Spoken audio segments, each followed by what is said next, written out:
The Senate has just confirmed another one of President Donald Trump's cabinet nominees. Stephen Mnuchin has been confirmed by the Senate by a vote of 53 to 47. Mnuchin drew attacks from the Democrats for foreclosing on homeowners during the 2008 financial crisis. He is also a former partner at Goldman Sachs. He will be the Treasury Secretary.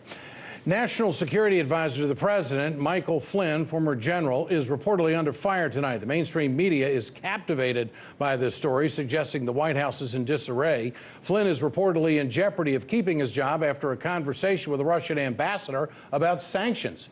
Russia denies any talks about the lifting of sanctions between the two countries. Kremlin spokesman Dmitry Peskov said, "We have already said that there have been none."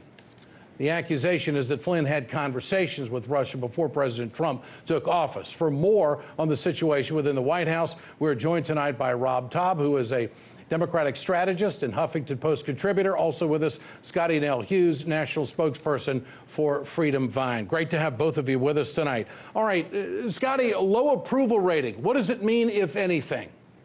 Well, I don't think it actually means anything at this stage in the game. We are still, 18 months till we really start midterms, even though some are already campaigning. But we knew that this is what was going to happen. I always said that Donald Trump was going to come in like Miley Cyrus on a wrecking ball, and he has done that. And so he's not making friends necessarily with bureaucrats and others in the groups that necessarily were not on his side. But who is he making friends with? The American people. And his war with the media makes perfect sense, because the only thing that the people trust less than the politician is the media. So it makes sense to say, the enemy of my enemy is my friend. Rob, what has General Michael Flynn done wrong, or anything, in your estimation? I think it's really hard to distinguish exactly what he said or hasn't said, because there's such a crazy rumor mill going on in Washington right now. I do know that the president just had a dinner at Mar-a-Lago, which is a private club that has a group of members that can dine there at will, and was discussing extreme national security matters or international security matters with a group of people at his table. I want to show you this picture. This is the picture that the mainstream media is jumping all over. Apparently, President Trump was given information that North Korea had just launched and tested a missile. And of course, he was having dinner with the Prime Minister of Japan. And the criticism is that this is not how you handle national security. First of all, there were no microphones. Nobody knows exactly what they're talking about. They could be looking at a media report. What's the harm here, especially if North Korea, in the proximity of Japan, who is very concerned about North Korea's ballistic missile program, where's the harm here? I'm not saying there is a definite harm. You know, I agree with Scottie. Trump is about as subtle as an anvil landing on a grand piano from a high floor. And I don't know why people are so stunned about his behavior now, given who and what he is. It's like going to Las Vegas and being shocked that it's tacky and gaudy.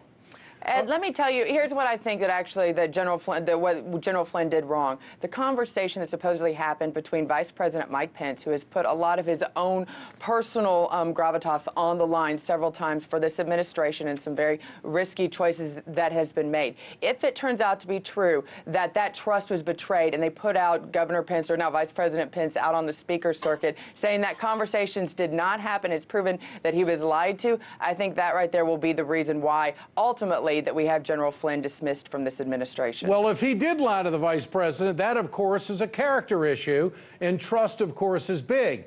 But if he didn't talk about sanctions, and it turns out that he didn't talk about sanctions, the Russians are saying that there was no conversation about sanctions.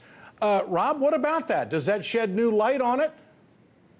No, it doesn't shed any light, because we really don't know what the facts are. There's all kinds of suppositions being made, but there's no proof. So we're either condemning him or exonerating him without the necessary information. But the one person who does know is Vice President Pence. So it might not be this case, but he does know what the conversation was between the two of them. And if it's not this case, if there was a betrayal of trust in that, it might not be today, but down the road you will eventually see, I think, the wearing out. Vice President Pence has got to have trust in the national security team. Scottie, what about White House leaks? What's going on here? How do you mop that up?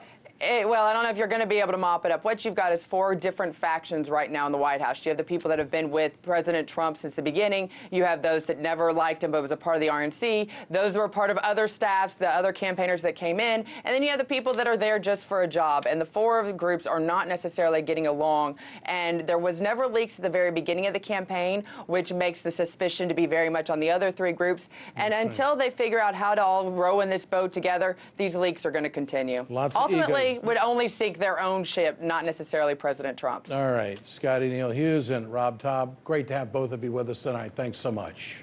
Thank you.